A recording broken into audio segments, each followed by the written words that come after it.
Good morning and welcome to Living on a UK State Pension. My name's Tania, I'm 68 years old, and for the next year I'm going to be living on my UK State Pension and banking my civil service pension due to a lot of overspending over the last 6 months, but really 2 years since I moved to this bungalow. So I'm trying to build up my my cushion between me and the workhouse.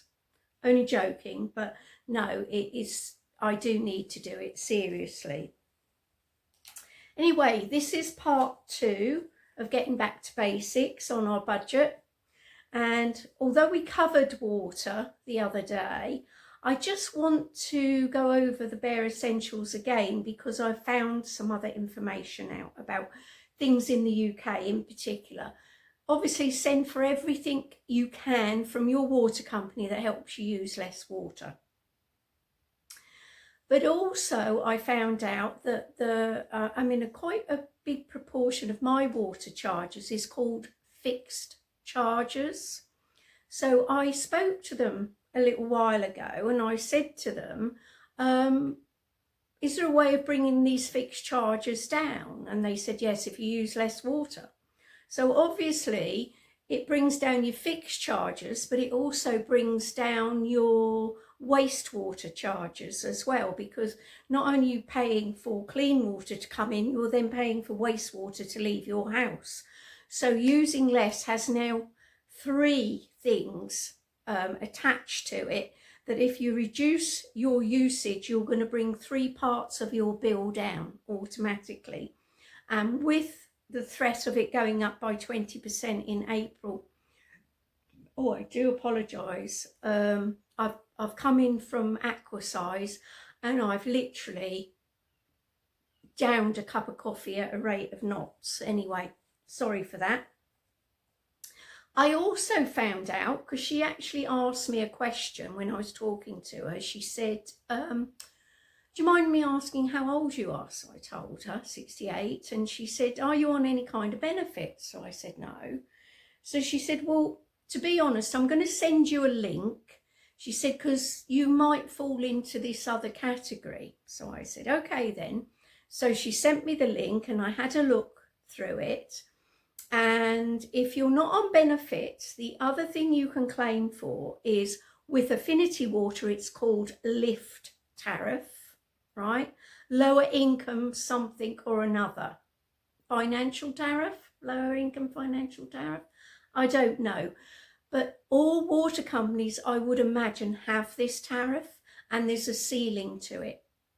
So it could be really useful, because get this, if you have under £18,725 come in the UK coming into your bank account, excluding benefits, you could be entitled to pay less for your water. All they need is some evidence, which I can only presume is your bank statement, so they can see what's coming in. I don't know, I didn't click on the link because it doesn't apply to me. And you have to be the named person on the account. So yeah, that might help some people who are, between their state pension but not quite well off enough to warrant anything else. So, right, the next 2 topics were gas and electric, and I'm actually going to interchange on those.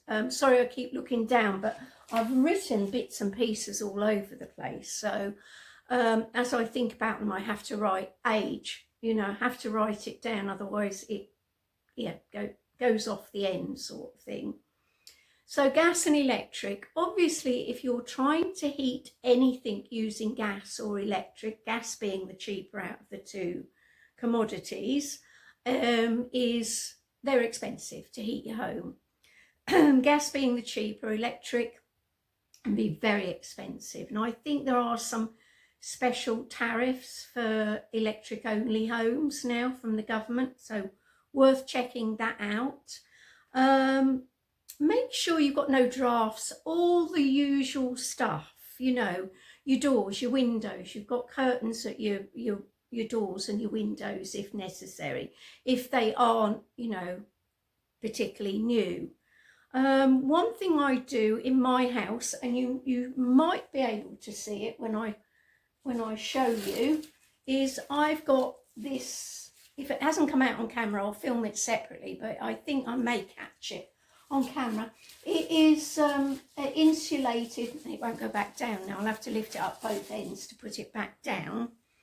But it reflects the heat of the radiator back into the radiator and not through, thermally lost through the wall. And it does work. It actually does work. I have also, instead of paying for that, it's not overly expensive for a roll, but in the past I've cut up old cardboard boxes. I'm trying to think. This is the sort of shape I've made to hang on the radiator hanger bits that the radiator hangs on, and then I've just covered the cardboard in tin foil, aluminium foil, and I think I've used a Pritt stick before now and just glued it to it, and then I've hung them behind the radiators to help put, you know, the heat back into the radiator and not through the wall. Gas, as I say, is cheaper than electric. But something I also found out with gas, if you're entitled to the winter fuel payment, then you can also ring your supplier and ask them about winter warm discounts. As I understand it, you could be entitled up to £200 extra from your supplier to help you through the worst months, which obviously we're in at the moment. It's beautiful sunshine here today, so it keeps my lounge toasty, you know. So I'm very, very, very lucky. And also, besides that, and I'll read this out, energy companies are under obligation to help with insulation, boiler repairs and other heating upgrades for people that are in receipt of the winter fuel payment. So again, worth investigating to get some help reduce the overall costs of your house to heat. I've bought second-hand curtains before now and hung them. In fact, often in our family, I'll say to my daughters, I'm fed up with my grey curtains. Have you got any curtains going in your, you know? And we do swaps. Before we actually get rid of anything, we'll see if we can do a swap between the family, because we've all got patio doors and they're all similar sizes. So we can interchange, swap up various things. What else can I suggest? Right, I'll get my other little list. As I say, I'm going to interchange gas and electric. Your washer in the kitchen, your washing machine for your clothes. Obviously, the less often you wash, the cheaper your electricity is going to be. Most of us now use cooler temperatures to wash our clothes. And one of the things I found with the cooler temperatures, some of the modern products haven't caught up with the machines that now weigh your clothes when you put them in, they weigh the water, so they're very economical. But because of the cooler temperatures, I've found products like these, and I only use it once in a blue moon on my bedding, because this is about, I don't know, £9 to buy, which is ridiculous, isn't it? I don't use softener on anything else because I like hard towels still. When I finished at the Aquasize, I like to rub myself down with a really absorbent towel so that I'm dry, because this is what I normally wear after Aquasize, something that I'm not straining to pull on because I'm damp still. What I found with this, the first couple of times that I used it, was the pellets, because they're type of pellet, they didn't dissolve properly. So what I did, I put the measurement in here and then I filled it with hot water, not boiling but hot water, and waited for them to dissolve. I then put the measurement of my liquid soap in there and I literally threw it in the washing machine and started the wash straight away. And I've never had any marks on my clothes since. And I think it's because these pellets weren't melting in the water like they should. The other thing, the bonus that I got out of this was my washing was overpowering. The smell of it was actually overpowering. So now I half the recommended dose of what they say. And this has lasted me, it must be coming up for a year, I would say, just on my bedding. Don't use it on my towels, as I say, because I like rough towels. I don't like soft towels. So if you've got any problems with your wash, you know, these gel washing laundry liquid things not dissolving properly, put them in a bowl that you don't use for anything else, like that one, and because you want to use them, and put some warm water, get them all to dissolve, and then throw it in, rather than waste them if you decided to go over to something else. Because again, a lot of people have said it's marking their clothes. So that's what I do there. I hoover less. I'm lucky, I've got the wooden floors. I've got a dog that doesn't molt. So sometimes I just go around with what I call my Swiffer, which is a mop type thing. Brush it all up into the corner and then sweep it up. I don't hoover every single day, possibly twice a week, depending on what I've been up to. Back to washing. Sorry, my brain is going, you know, bang, bang, bang at the moment because I have thoughts pop into my head. Stained clothing, pre-treat them before you put them in the wash, or even soak them if you've got a little bucket. Then it can just go in on a short wash with everything else, because you've started to activate the stain in the clothing to get rid of it.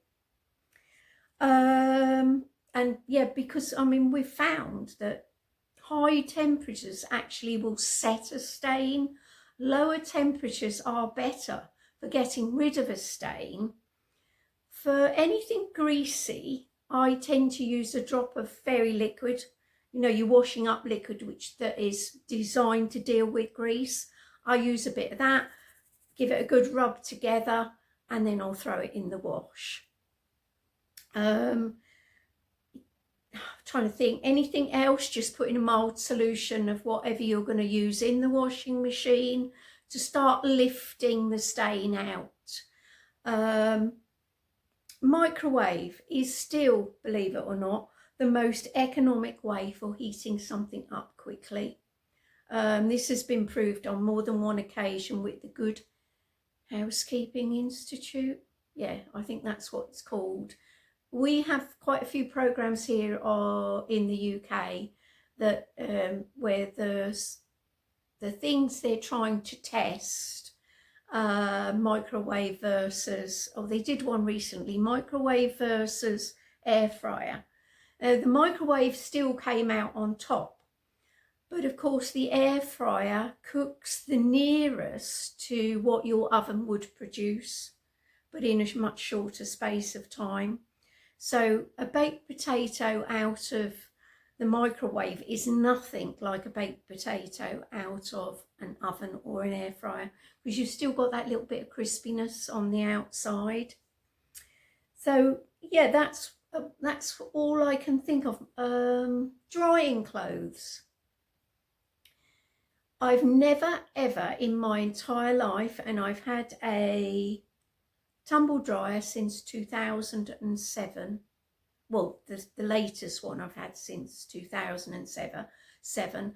Have I put clothing straight from my washing machine into my tumble dryer? I've never done it. It's always had to go on the line first. I have a straight line, and I put it as high as I can with a pole, and I won't put anything in the tumble dryer until it has been on that line and I've managed to get as much moisture as I can out of it. So I think I've covered that. Anything that heats up something or has got a motor to it of some description obviously uses that little bit more electricity. Phantom load, which is what a lot of electric companies talk about now, is when you've switched everything off and you start to put on things that are in the background. So your freezer, wherever that might be, mine's in the garage. So if you've got a freezer running in the background all the time, it's not something you switch off. Your fridge isn't something that you switch off. You might have laptops, computers and everything, and your TV left on standby, your skybox left on standby.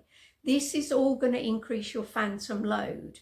So yeah, that's one thing you need to pay attention to, because the more things you can switch off, the better. The only thing that I leave on is my hub and my I'm trying to think what it's called because I've only had it a couple of months. The new connection for the fibre box basically, which also has to be plugged in now. So those two stay on a separate lead to my TV and my Digibox, my TV Digibox. They go off, and yes, it takes a couple of minutes for them to set themselves, but it's just something I've done ever since the day when they used to warn you about the back of TVs that, you know, if you've got a fluctuation in your electricity, it could harm your TV and things like that. So I've always switched them off. So I can't really now think of anything else. Have I exhausted my knowledge? Maybe I have. So if you can help with this topic of reducing your gas or your electricity, please get in touch, you know, comment, and maybe I can pass some things on. Oh, one more thing. Obviously most of us have programmers for our central heating these days.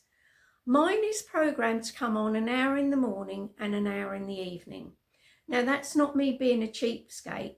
That's me thinking if I need it on any longer, I will get up and physically do it, rather than it run on when maybe I'm not even here, or I don't need it on because the room has come up to temperature okay, and things like that. So I only put it on the bare amount of time and then I physically boost it myself. I mean, if you have it on for 5 hours in the evening or 3 hours in the evening and you find you're not home, it does seem to me, might not be to you, to seem to be a little bit of a waste of gas. On those occasions, I'd probably, before I go out, rather than tamper with the programmer, I might just switch the thermostat down. I used to have a hive in my last property, so that was easier to program because you could program temperatures into it. But unfortunately, I've got, although quite a modern programmer, it doesn't allow me to do temperatures as well like the hive did. But nevertheless, horses for courses. At the end of the day, I'm not going to invest in a hive because of the money. So I'm just going to carry on with what British Gas put in here, and it works. It works perfectly. So yeah, I think now I've covered gas and electric. As I say, please write in your comments, because, you know, we're all facing this cost of living crisis, and energy being a huge chunk of that. Martin Lewis is currently fighting, he's trying to get the government, British government, involved in bringing down standing charges, which I think are disgusting, because we seem to get a break in the price we're paying per kilowatt in the gas and the electric, and then they whack the standing charge up. And while you can use less gas and less electricity, your standing charge is there whether you use it or not. And to think that, now a lot of standing charges is getting in excess of 50p. So you have a 30-day cycle and you're already paying £15 before you've used a drop of energy, aren't you? £15 before you've switched a light on. It beggars belief, really, doesn't it? The energy companies have said that they are going to try and bring out usage only tariffs, but goodness knows what you're going to be paying for them. I suppose you've got to weigh it up. You've got to weigh it up, and therefore keeping records about your usage is very, very useful for when that tariff might crop up in the future. So we've done water, we've done gas, and we've done electricity. I'm not going to cover food this time. We mentioned about getting rid of any subscriptions you can do without. I use BorrowBox, which is linked to the local library. I believe it covers the whole of the UK, which enables me to borrow books to read on my phone, or I think if I was to put that app on a tablet, I could read the book on my tablet. I can also download audio books on there. So if you're a big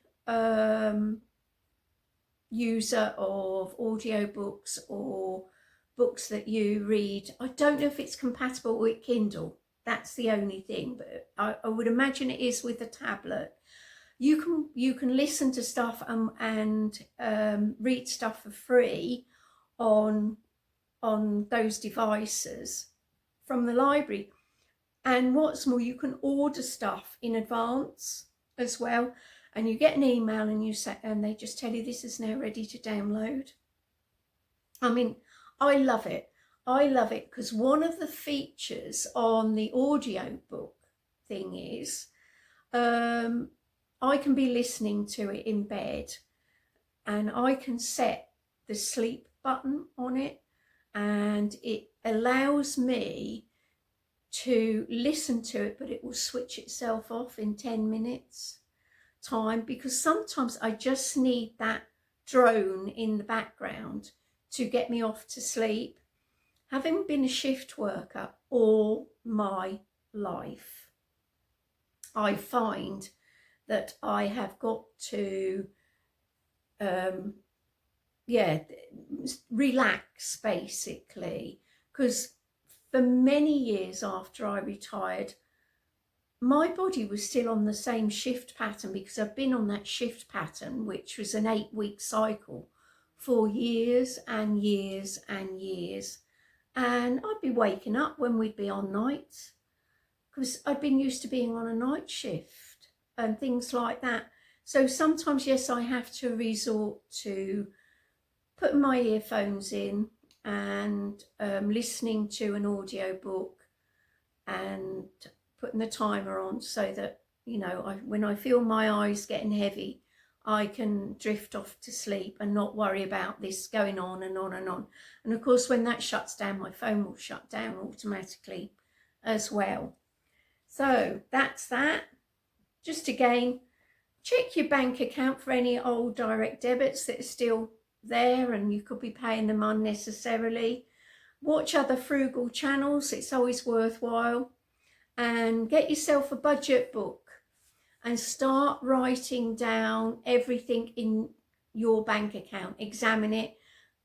And it's only by writing it down that you might think, you know what, I can live without that now. I don't need that. And if you want to really hone in on money spending, get yourself a food book. Because again, when you realise what you are actually spending on food, it might shock you. So anyway, that's it for today. I hope you've enjoyed it. I hope I've helped somebody. But please comment, as I've said, if you've got other ways of dealing with, you know, energy, heating your home, how you've solved the problem, drafty doors and windows and things like that, please let me know, and I will write down your thoughts, etc. And maybe we'll just have a chatty vlog where I go over what people have said, because it might help somebody at the end of the day. But thank you for joining me, and I hope you have a lovely, lovely day. That's it. Bertie's back with me. I don't know if I can turn it round because he's in the sunshine.